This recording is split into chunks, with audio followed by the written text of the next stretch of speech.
Okay, you know the feeling, right? You pull up to the gas station, ready to fill up your tank. You look up at that giant sign and, wait a second, isn't that price different than it was yesterday? Or maybe even this morning? It feels like it just changes with the wind. Well, let's pop the hood on this thing and figure out what's really driving these prices up and down. And if that's ever made you scratch your head in confusion, you are definitely not alone. It's got to be one of the most visible and, let's be honest, most volatile prices we have to deal with in our daily lives. So in this explainer, we're going to decode this whole everyday mystery. So what's the deal? Why does the price of gas bounce around so much when the price of, a loaf of bread at the grocery store is pretty much the same every week? Well, the simplest, most powerful answer is that gasoline is just fundamentally different from almost anything else we buy.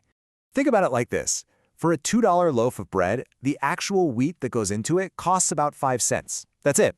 So even if the price of wheat doubles, which would be a huge deal for farmers, the price of your bread barely even budges. But for gasoline, wow. The raw material, that crude oil, makes up the vast majority of the cost. So when crude oil prices jump, gas prices have absolutely no choice but to follow right along.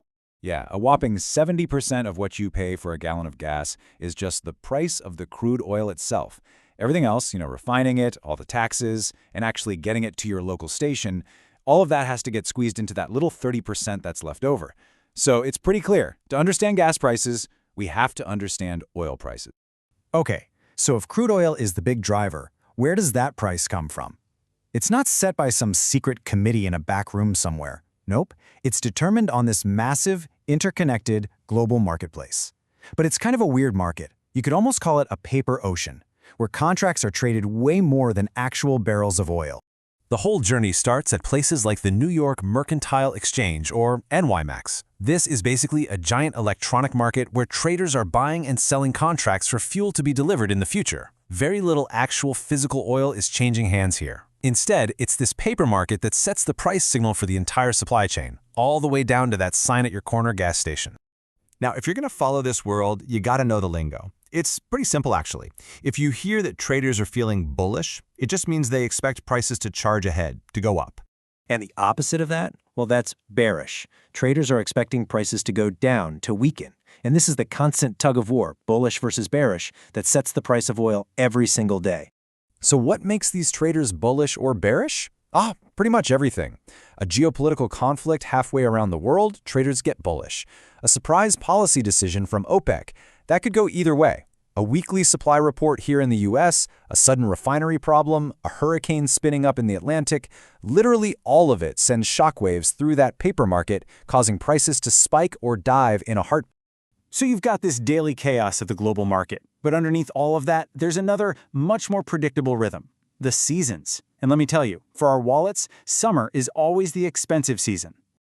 Every single year, the entire U.S. fuel industry goes through this massive, coordinated changeover. It all kicks off in late winter, around February, when refineries shut down for maintenance and to retool their equipment. Then they start producing this special, less polluting summer blend gasoline, which has to be at all the storage terminals by May 1st. And then come fall, they do the whole thing in reverse and switch back to the cheaper winter blend.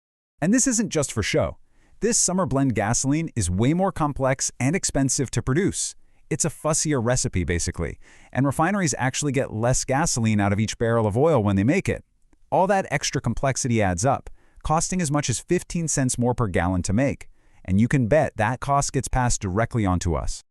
But wait, it gets even crazier. It's not just two simple blends, summer and winter. The truth is, the US doesn't have one single unified gasoline market.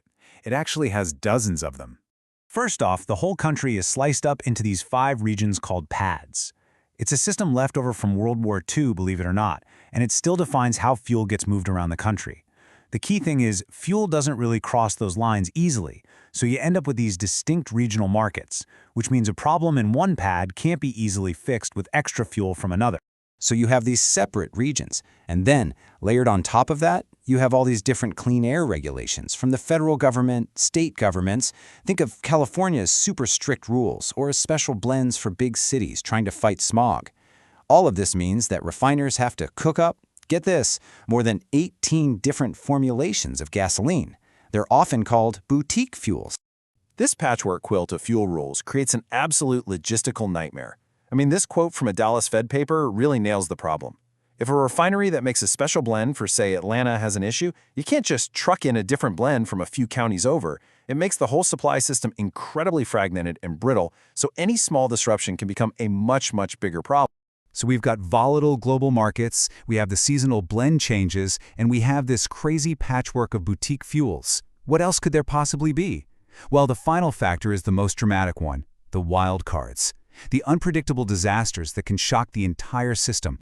A huge chunk of America's ability to make gasoline is packed into one specific area, the Gulf Coast, which, as you know, is right in the heart of Hurricane Alley.